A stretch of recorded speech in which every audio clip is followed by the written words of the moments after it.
From spine-chilling indie darlings to long-awaited franchise returns, 2025 has proven once again that horror is alive and mutating into terrifying new forms. This year, we've seen everything. Slasher killers with a flair for romance, AI companions learning fear, and even vampire-infested juke joints. So, grab your flashlight, lock the doors, and let's count down the top 10 best horror movies of 2025 so far. Opening our list at number 10 is Presence, a bold supernatural experiment from director Steven Soderbergh. The film follows the Payne family, who move into a century-old home hoping to rebuild their lives after a devastating event. But what they don't realize is, this house isn't just old, it's unwell. Strange occurrences begin slowly. Doors creak open on their own, whispers echo through the halls, and cold drafts drift through rooms that should be sealed. The twist? The entire story is seen from the point of view of the presence haunting them. We're not watching the family. We are the entity, drifting silently through the home, observing their unraveling. Lucy Liu gives a layered performance as the mother struggling to keep her family grounded, while Chris Sullivan plays the father, hiding more than just grief. As paranoia builds and the house's sickness spreads, the real horror becomes clear. The Paynes are not alone, and whatever's watching was here long before them. Atmospheric, voyeuristic, and unlike any other haunted house film this year, Presence makes you the ghost, and you'll feel every second of it. Coming in at number 9 is Hard Eyes, a sleek Valentine's Day slasher with blood, satire, and style to spare. The story centers on Allie, played by Olivia Holt, a rising talent in luxury advertising who's just pitched a new campaign celebrating tragic lovers. Think Romeo and Juliet, Bonnie and Clyde, all in the name of high-end jewelry. There's just one problem. It's the third year in a row that couples have been brutally murdered on Valentine's Day by a masked killer the media has dubbed Heart Eyes. Needless to say, the campaign doesn't go over well.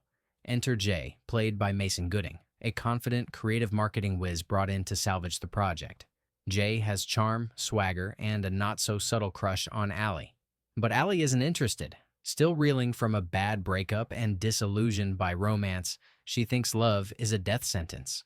When a run-in with her ex leads to a fake kiss for show, Allie and Jay suddenly find themselves in the killer's crosshairs, all because they now appear to be a couple. As the Hard Eyes killer begins to close in, the two must stay on the run, defend themselves, and above all, convince everyone they're not together. Because in this twisted world, love will literally get you killed. Fast-paced, funny, and full of bloody set pieces, Hard Eyes is a slasher with something to say. And it says it with a knife. Number 8 is Bring Her Back, the chilling new nightmare from Danny and Michael Philippou, the minds behind Talk to Me. And if you thought their debut was intense, this follow-up dials the trauma and terror to 11. The story centers on Andy and Piper, two Australian teens placed into foster care after the death of their parents. Billy Barrett plays Andy, a sharp but suspicious teenager.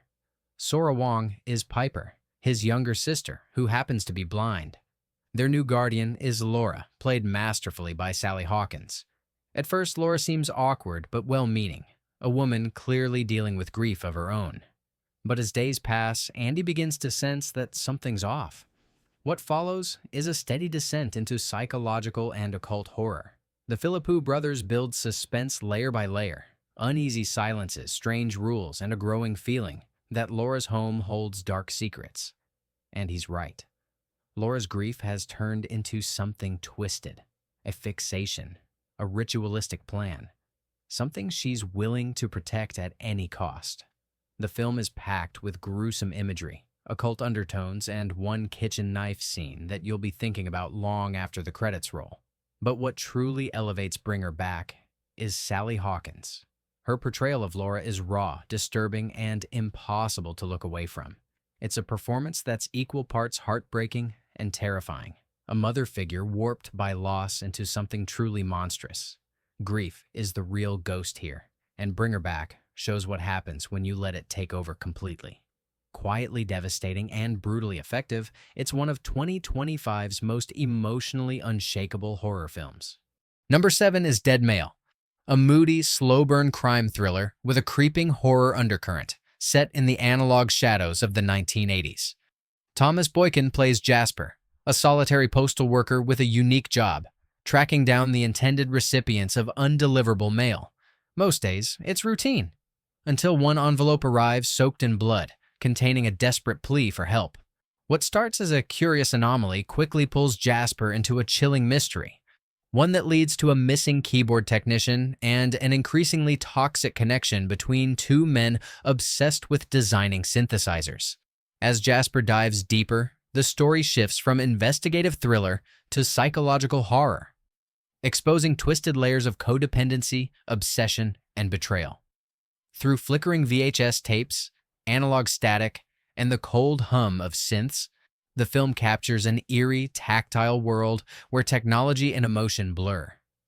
Boykin's performance grounds the story in quiet desperation, a man caught between duty and dread, empathy and fear.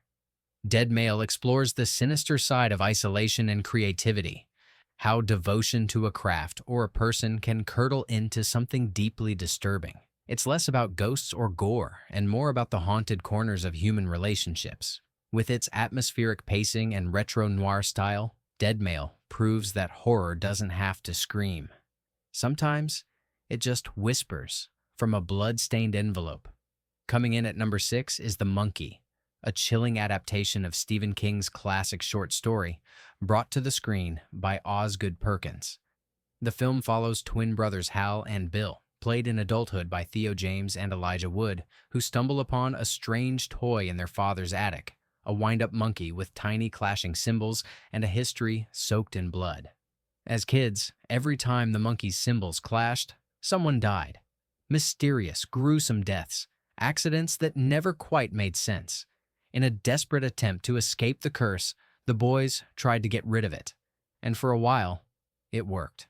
But 25 years later, the deaths begin again. And the monkey? It's back, looking just as it did before. Christian Convery portrays the younger version of Hal, capturing the original terror of childhood years lost to paranoia and guilt. Now, adults, the brothers, are forced to revisit a trauma they thought they'd buried and uncover the deeper origin of the monkey's power. What makes the monkey truly terrifying isn't just the concept, it's the atmosphere. Perkins leans into long silences, haunted family dynamics, and the quiet horror of inherited trauma. The monkey isn't just a cursed object, it's a symbol of something passed down, something that always comes back. With strong performances and a creeping dread that builds from scene to scene, The Monkey taps into primal fears of helplessness, fate, and childhood fears that refuse to stay buried. It's a slow burn descent into madness. And yes, you'll never look at a wind-up toy the same way again. At number 5 is 28 Years Later, the long-awaited continuation of the iconic 28 Days Later franchise. And it might just be the most haunting chapter yet. Nearly 3 decades after the original Rage virus outbreak, the world is still fractured. The story follows a small family living in isolation on a quarantined island, one of the last safe zones untouched by the virus. The film centers on 12-year-old Spike, who is forced into a brutal coming-of-age journey when his mother falls gravely ill. Desperate to find help, Spike and his father travel to the infected mainland, a wasteland ravaged by time, nature, and something even darker. There, they encounter a nightmarish evolution of the infected, no longer mindless, but faster, more aggressive, and terrifyingly unpredictable. But the real danger may be the remnants of humanity itself. A violent cult has formed amid the ruins, blending survivalist extremism with fanatical worship of the infected. As Spike and his father try to escape with a doctor they believe can save his mother, they uncover horrifying truths about what the world has become and what people will do to feel powerful again. 28 Years Later isn't just another outbreak film. It's a meditation on survival and the generational trauma of living in a world built on ruins. With intense, emotionally grounded performances and a grim, scorched visual palette, director Danny Boyle brings new life and death to his apocalyptic universe. And the ending? Cryptic, world-expanding, and deeply unsettling, hinting that the virus and the horror may be far from over. Sliding into the number 4 spot is Companion, a smart, unsettling sci-fi thriller that explores the terrifying side of love, identity, and artificial intelligence. The film begins innocently enough. Iris and Josh, a young couple, head to a secluded lake house with a group of friends for what's supposed to be a relaxing weekend away. But the trip takes a sinister turn when Iris stumbles upon a truth she was never meant to uncover. She's not human. She's a robot, a synthetic companion designed and programmed specifically for Josh. What's worse, the weekend getaway was never about relaxation. It was a setup, a scheme involving robbery, betrayal, and possibly murder. As the layers of the deception unravel, Iris must confront the horrifying realization that her thoughts, feelings, and even memories may not be her own. The film dives headfirst into questions of autonomy and consent, asking what it means to love, to trust, and to exist when your very identity was built to serve someone else's desire. Sophie Thatcher gives a heartbreaking powerhouse performance as Iris, balancing programmed emotion with a desperate search for truth.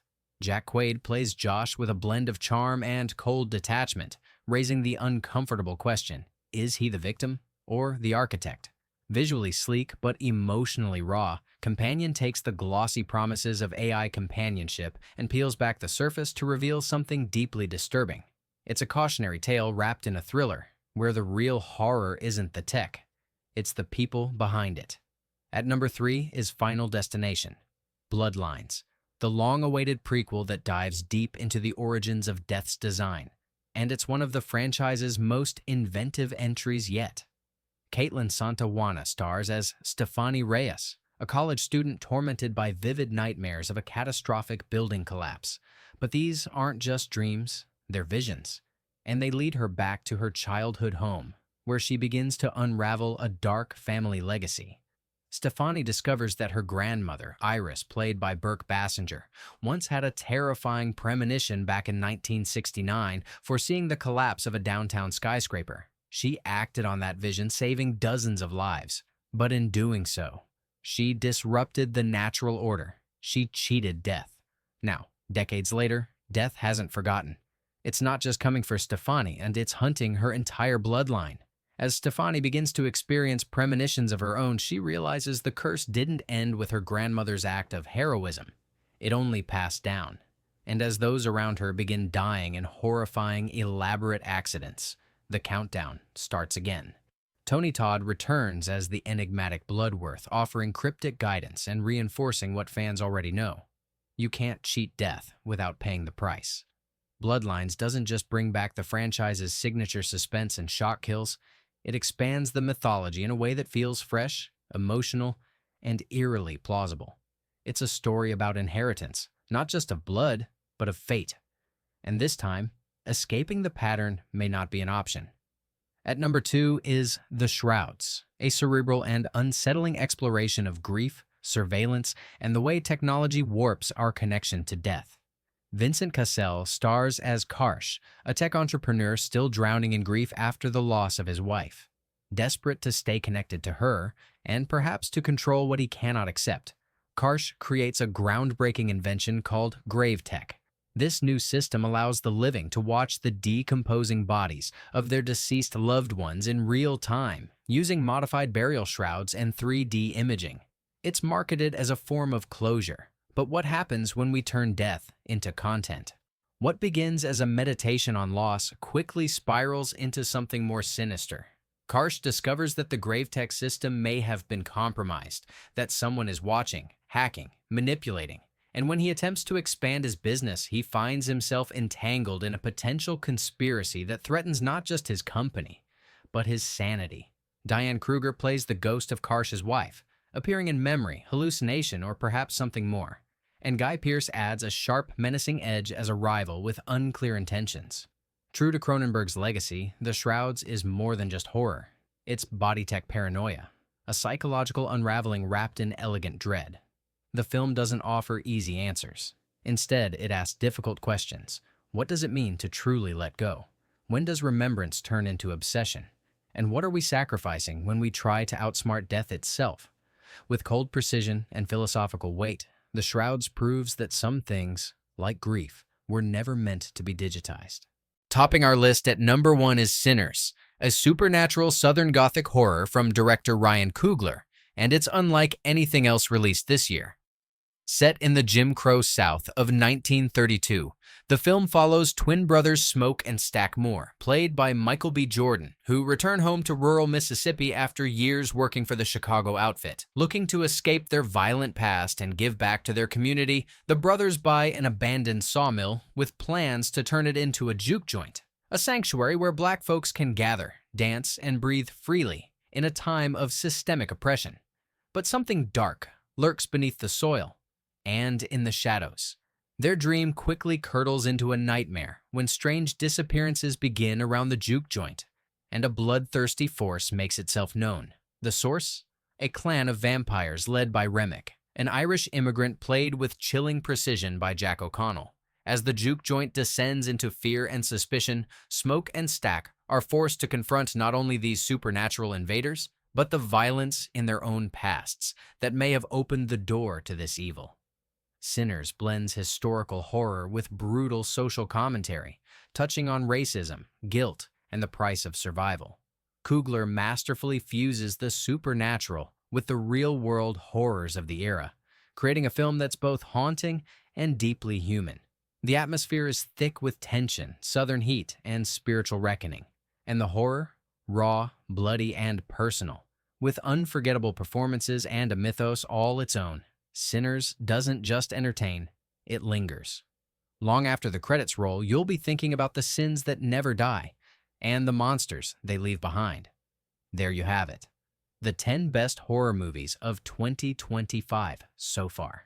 From Cursed Monkeys to Vampire Preachers, this year has been absolutely stacked with creative, gut-wrenching horror. Which one kept you up at night? Let us know in the comments. And don't forget, like, subscribe, and turn on notifications so you never miss your next nightmare. Thanks for watching. And as always, keep the lights on.